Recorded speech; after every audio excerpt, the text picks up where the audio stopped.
คนที่เกิดมาก็ต้องสู้ต้องสู้ต่อไปเดินก้าวไปบนทางที่แสนลำบากใจและกายเหนื่อยจนหมดแรงอ่อนล้าจำต้องทนฝืนทุกตรมไม่หมดลมหายใจต้องสู้สู้ต่อไปสู้ต่อเดินต่อไปเธอเดินแม้ไม่เห็นทางอะไรกีดขวางบอกใจต้องข้ามให้ไหวแม้อาจลุกล้มคลุกคลานไม่ว่านานแสนนานจะสู้ก็รู้ทั้งรู้ไม่สู้ไม่เหลืออะไร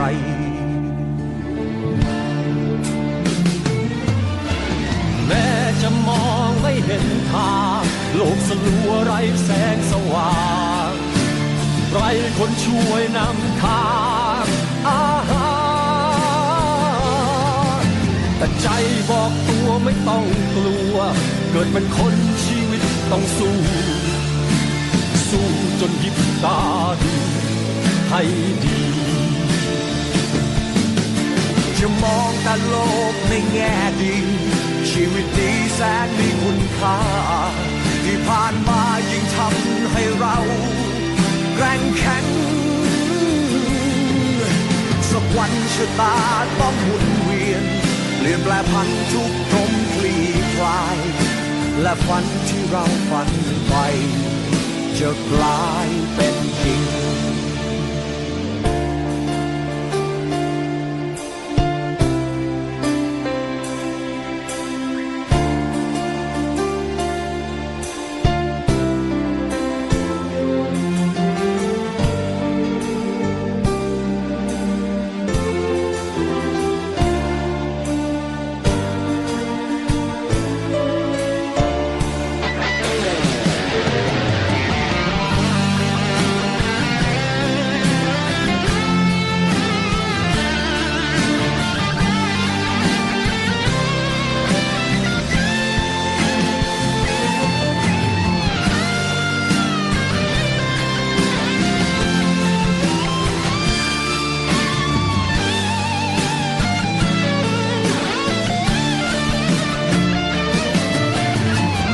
จะมองไม่เห็นทางโลกสลัวไร้แสงสว่าง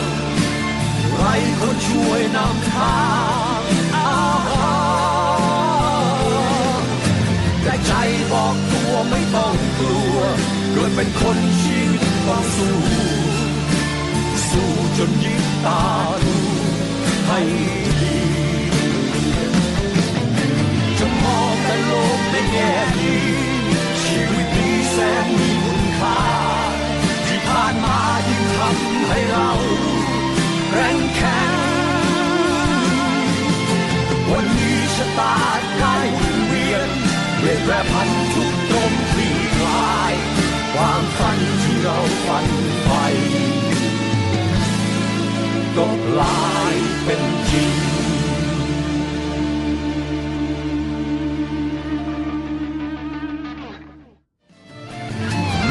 จะมองไม่เห็นทางโลกสลัวไร้แสงสว่าง